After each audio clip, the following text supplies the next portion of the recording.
أهلا بيكم. أنا ياسمين، جه وقت الحكاية. أنا النهاردة جايبة لكم قصة مختلفة شوية، يمكن تلمسكم ويمكن تخليكم تفكروا. فقبل ما نبدأ، خدوا نفس عميق وعيشوا معايا اللحظة. ما تنسونيش في اللايك، ويلا بينا ندخل على القصة.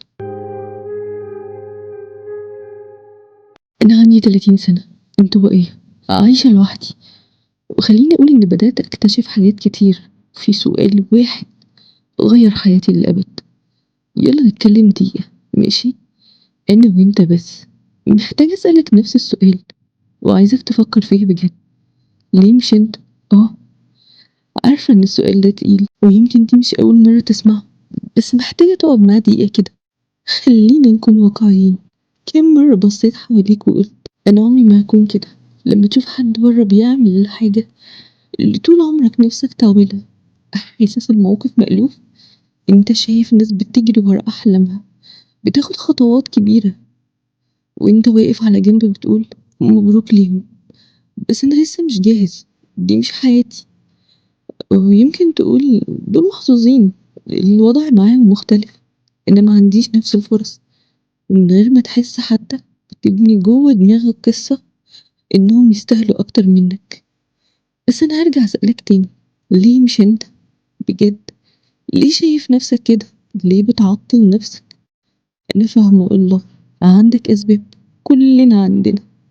بتقول لنفسك لسه ما عنديش خبرة كفاية، او انا مش واثق في نفسي كفاية، أو يمكن تقول أنا معرفش الناس الصح، ما عنديش العلاقات الصح. يعني أيا كان السبب، الأعذار ملهاش نهاية. عارف ازاي؟ لأنك بقالك سنين بتقولها لنفسك. بس اسمعني كويس، مفيش حد بيبقى جاهز 100%. فكر الناس اللي معجب بيهم، فكر انهم كانوا عارفين كل حاجة من الأول. لأ، كانوا متلخبطين زيك بالظبط، ما كانوش واثقين قوي، ما كانش معاهم كل الإجابات. ايه الفرق؟ الفرق انهم بدأوا مشيوا لقدام رغم الخوف والشك، مع كل ماذا لو. عارف ليه؟ الحقيقة انهم ما قعدوش يستنوا لما يبقى عندهم الثقة، هم اللي خلقوها بالخطوات اللي خدوها.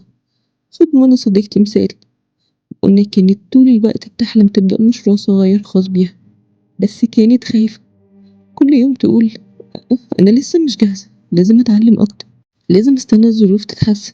وفي الآخر قالت لنفسها خلاص، أنا هبدأ بحاجة بسيطة. فعملت فكرة صغيرة أونلاين من بيتها، ومع الوقت كبرت. هي ما كانتش مستعدة 100%، بس الخطوة الأولى هي اللي بنت عندها الثقة. والثقة ما بتجيش غير لما تاخد أول خطوة. الفعل هو اللي بيخلق الثقة مش العكس. ما تستنيش لحد ما تحس إنك ململم بكل حاجة. امشي والباقي هيجي. عارفة ده يخوف. عارفة انت بتفكر دلوقتي وبتقول الموضوع مش سهل. انت صح، هو فعلا مش سهل. لو كان سهل كان كل الناس عايشة أحلامها دلوقتي. لكن خلينا واقعيين، ايه البديل؟ بديل انك تقعد تتفرج على الناس وهم بيجروا وتقول لنفسك يمكن في يوم. طب ايه رأيك لو اليوم ده مجاش؟ لو فضلت تستنى تستنى وفجأة السنين عدت وانت لسه واقف مكانك، مش هيبقى وحش؟ خليني اسألك تاني، ليه مش انت؟ عارفة انت بتفكر في ايه؟ اكيد خايف تفشل، صح؟ يمكن مرعوب تبان عبيط، او اسوأ، ان الناس تحكم عليك. الخوف من الفشل حقيقي، مش هلطف لك الكلام، بس بص، الفشل مش أسوأ حاجة. الأسوأ إنك ما تجربش أصلا. في حاجة ناس كتير ما بيقولهاش، كل الناس بتفشل، كل شخص. الناس اللي معجب بيهم ووقعوا وفشلوا يمكن أكتر ما تتخيل. بس الفشل مش العدو، هو جزء من الطريق. كل مرة بتفشل بتتعلم، بتقوى، بتفهم أكتر. يعني الفشل مش النهاية، ده سلم. وأنا عارفة في خوف تاني مستخبي في دماغك. الناس هتقول ايه؟ صح؟ خايف الناس تحكم عليك، يهمسوا من وراك ويقولوا هي فاكرة نفسها مين؟ هو مش قد كده. بس اسمع الحقيقة، معظم الناس أصلا مش فاضيين يفكروا فيه. عارفة دي ممكن تكون قاسية، بس دي الحقيقة. الناس مشغولة بحياتها ومشاكلها، ما عندهاش وقت تحاسبك على كل حركة. واللي عنده كلام سلبي يقوله هو نفسه غالبا مش بيجري ورا حلمه. فليه تديله القوة دي؟ ليه تسمح لهم يوقفوك؟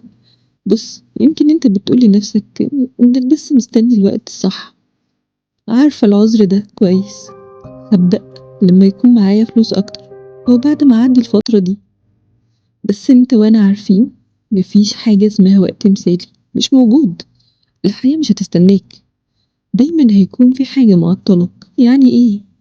يعني انتظارك للوقت الصح مجرد طريقة تفضل بيها واقف مكانك. عايز تعرف الحقيقة؟ الوقت الصح هو دلوقتي، في نص الزحمة والدوشة اللي انت فيها، جوه العشوائية اللي مش عاجباك، هو ده وقتك تاخد خطوة، لأن لو فضلت تستنى الكمال هتفضل تستنى طول عمرك. فهسألك تاني، ليه مش انت؟ ليه ما تكونش انت اللي يبدأ؟ حتى لو الدنيا ملخبطة أو مش واضحة، ليه ما تجازفش؟ اللحظة المثالية مش هتجيلك على طبق من فضة، الفرص مش هتخبط على بابك، انت اللي لازم تخلقها لنفسك. عارفة ده يخوف، بس على الناحية التانية من الخوف هناك بيحصل أعظم الحاجات. وبصراحة انت مأجل نفسك بقالك كتير، بتعيد نفس القصة وبتلف في نفس الشكوك. جه وقت تغيير السيناريو، وقت تسأل السؤال اللي بتهرب منه، ليه مش أنا؟ ليه ما كنش أنا اللي آخد الخطوة؟ ليه ما كنش أنا اللي أجرب أخيرا؟ إيه اللي موقفني بجد؟ الحقيقة عندك حاجة محدش غيرك عنده، صوتك المميز، وجهة نظرك، مواهبك، الحاجات دي العالم محتاجها. وانت، انت تستاهل تشوف ايه اللي ممكن يحصل لما تقف وتسأل ماذا لو، تبدأ تسأل ليه لأ.